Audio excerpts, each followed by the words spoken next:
নমস্কাৰ 2025 চনৰ 20 জুন তাৰিখে কলাগুৰু বিষ্ণুপ্ৰসাদ ৰাভাদেৱৰ পুণ্যতিথি উপলক্ষে অভিপ্সা অধ্যয়ন চক্ৰই এখন প্ৰতিযোগিতা আয়োজিত কৰিছিলে। চিত্ৰাংকন প্ৰতিযোগিতাৰ বিষয় আছিলে প্ৰদূষণ।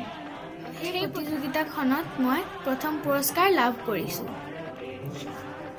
পুৰস্কাৰত মই এখন কিতাপ আৰু এটা কলম পাইছোঁ।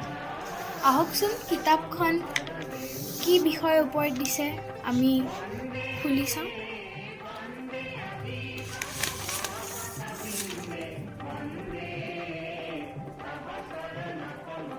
মই এইখন কিতাপ স্মৃতিয়ে যেতিয়া আমনি কৰে, বকুলি বৈশ্য জেঠাই লিখিছে।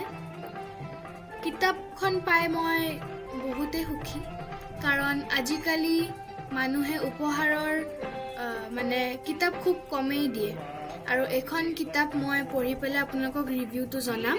আপোনালোকেও এইখন কিতাপ পঢ়ি চাব পাৰে। কিতাপখন খুব ভালেই। আশা কৰিছোঁ আপোনালোকে মোৰ আজিৰ ব্লগটো চাই ভাল পালে। ধন্যবাদ।